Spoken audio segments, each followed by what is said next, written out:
If you visited the northwest part of the Southern Polytechnic campus in the past 4 years or so, you've probably noticed on top of Building G that we have 3 solar panels. Now those panels are very different from the solar panels you're probably used to seeing. Those solar panels actually track the sun. They follow it across the sky from morning to evening so that the sun is directly perpendicular to the panels. The reason for that is that's when you get the most energy conversion, your maximum energy conversion. This episode of the Energy Hunter, we're going to be exploring tracking the sun. We're going to look at the passive tracking technology that's used in the panels up on the roof. And we're also going to go visit Dr. Bill DeYoung and a group of students who are working on a new innovative design for tracking the sun within the panel itself. The cells actually track the sun inside the panel rather than have the panel move back and forth to track the sun. So stay with us in this episode as we explore tracking the sun.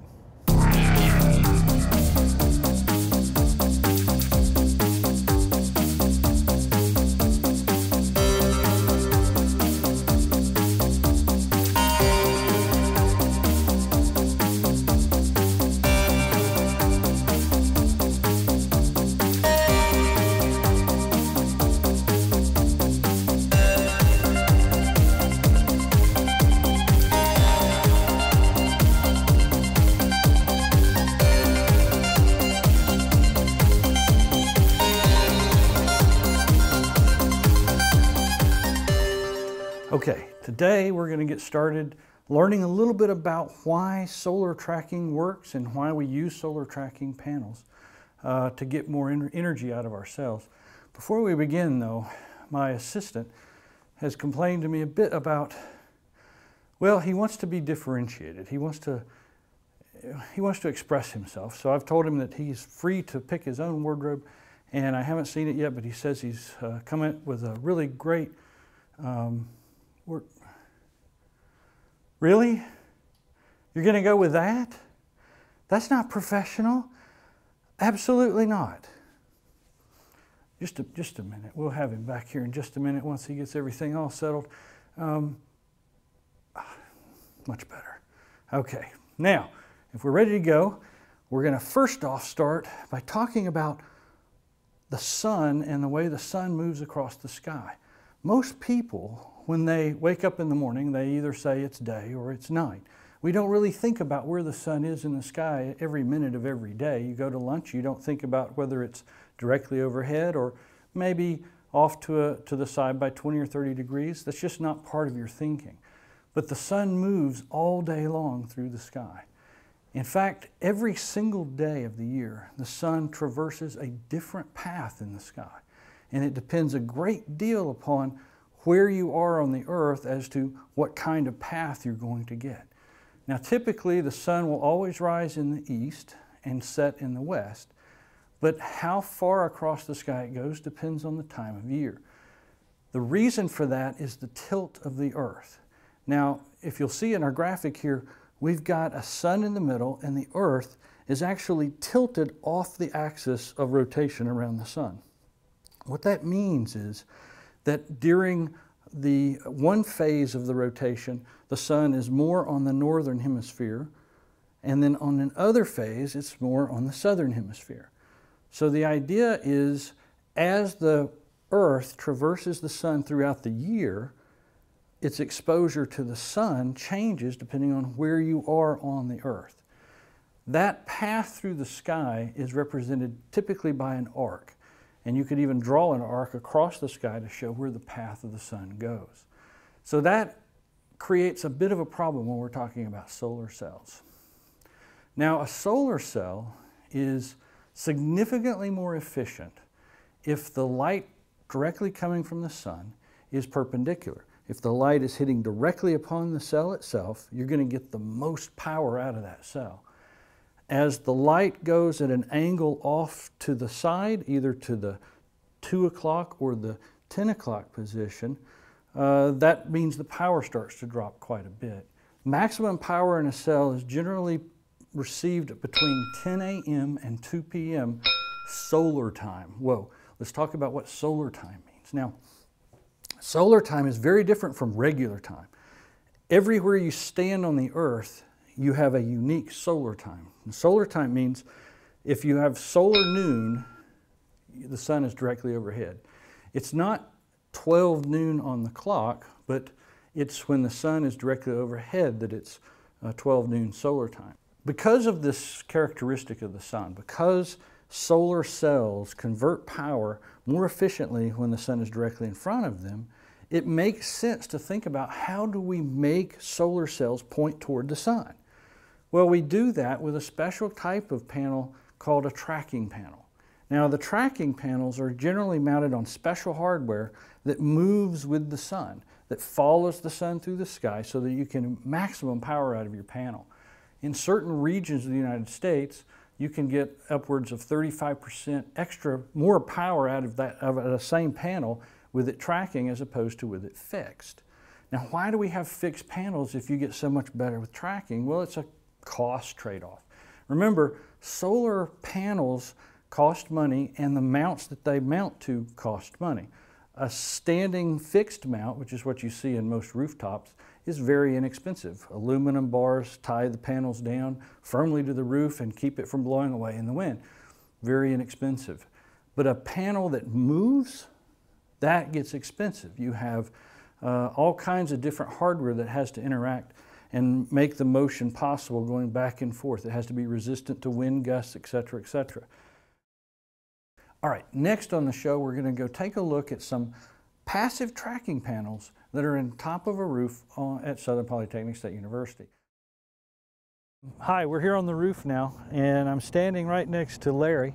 This is the panel that, if you're on the ground, would look to the far left. I want to show you a little bit about the panel and all the workings in a minute, but I want to introduce you to all the other panels up here. This is Larry, this is Mo, and of course this is Curly back here on the end, and he's kind of out of the way. One of the things I want you to notice about these panels that's real important, they're all pointing south, because in our hemisphere the sun, no matter what season, will be due south. And so they're angled at such a way that as the seasons change, these things will be more or less pointing at the sun all the day long. Basically, the way a panel is constructed is it has individual solar cells, and these cells are connected with the wires that you see on the panels that go from front to back. We connect them all in a string, and then they're all tied together along the end of the panel and then routed to an electronic box basically on the back end. This is a 175 watt panel, and so it can generate on a really good day 175 watts of power. It's not a real high-powered panel. I mean, it's average panel, really. And the purpose for us is not really to generate energy here. It's really to study energy generation. There's a difference. If we were trying to power the whole building, we would need a few hundred panels at least. But right now, this is really for research. The way the panel works through passive tracking is it has fluid that's contained in these black chambers here. There's fluid on that side and fluid on this side. There's also a shield on each side to block the sun. The purpose of these silver shields is to keep the sun from hitting the black tube. These tubes are connected right here with a tube that runs from each side. Now what happens is during the day, if this is down like this, that means more sun is hitting on this side than on that side. So this tube is going to get significantly hotter than that side. That causes fluid to redistribute itself and force the panel to fall in line with the sun. And you'll know you're in perfect line when the shadow across this is equal to the shadow across that. In other words, their temperature is relatively the same, and that means it's tracking the sun. So as the sun moves through the sky, one starts heating up a little more than the other, and it starts following the sun. Let's look at the electronics. All right, underneath here, this is where everything is tied together. This is the electronics. All of these cells are tied together in here, and they come out in these two wires, positive and negative. These weights are really here to stabilize the panels. In effect, these panels are like sails. If the wind comes and can grab it, it will lift it into the air. These help to stabilize it and make the panel not move all over the place. The shock absorber here also acts as the same stabilizer. All right, next on the show, we're going to go talk to Dr. Bill DeYoung, who's working with a group of students on an innovative new panel design. Let's go take a look and see what's going on at Southern Poly and tracking solar. Hey, I'm here with Dr. Bill DeYoung, and he is the faculty advisor for the Sunseeker team. And the Sunseeker team was tasked with the building of a revolutionary new way of constructing a solar panel and having it track the sun. Bill, can you tell us a little bit about the panel and how it works?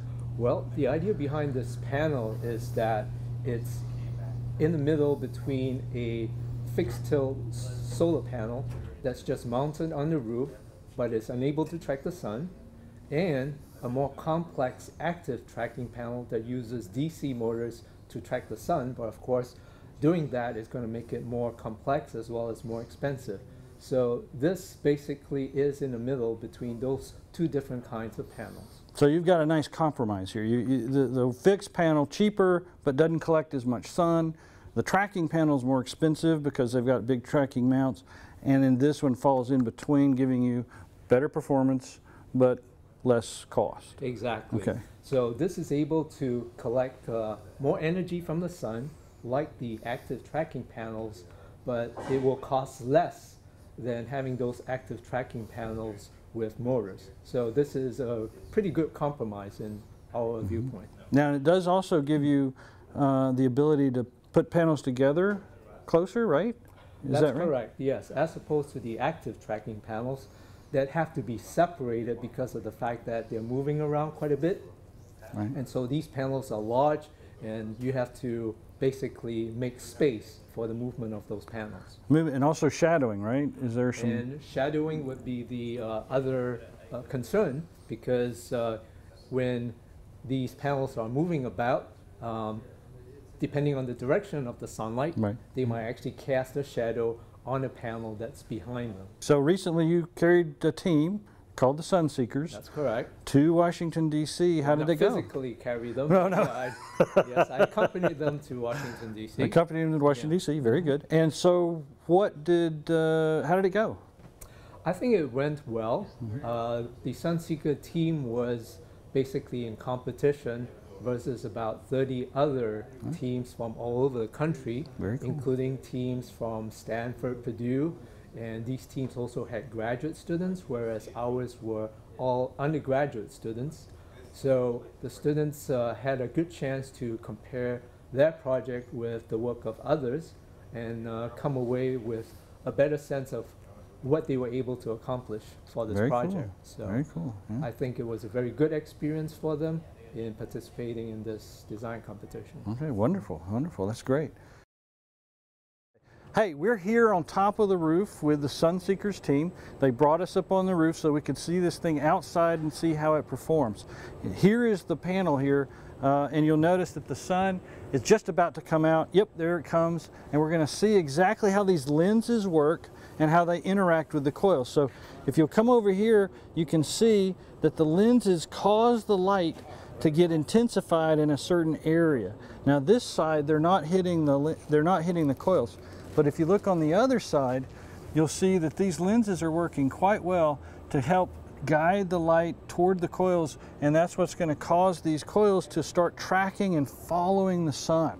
Okay, so now they're going to go set it up on the roof because they're doing some more experimentation, and let's go out on the roof and see what they're doing. Right now they're setting up their experiment.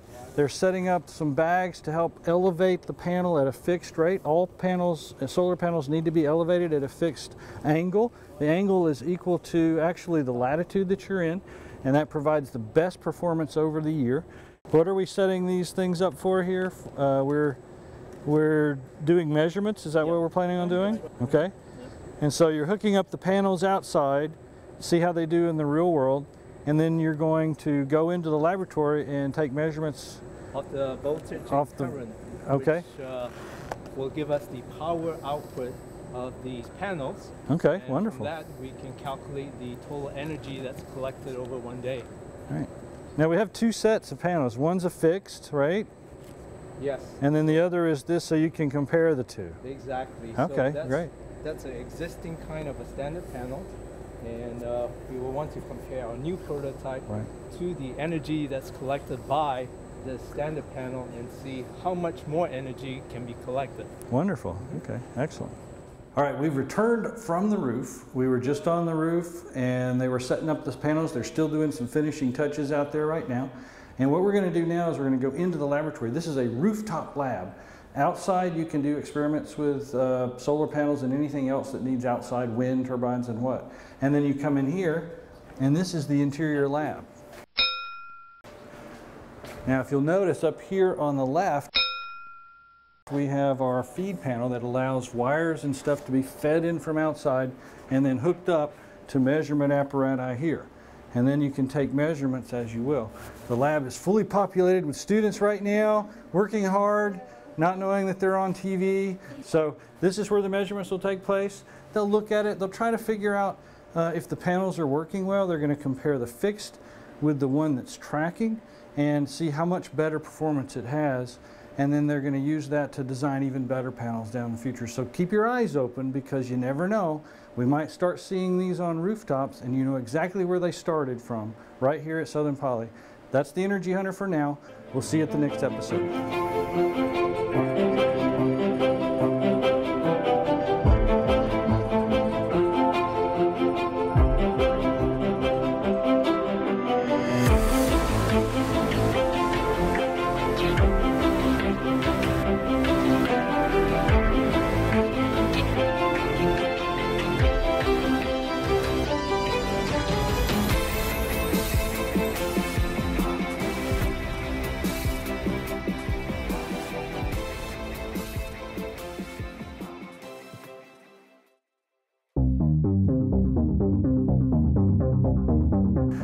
And we're also going to, in a minute.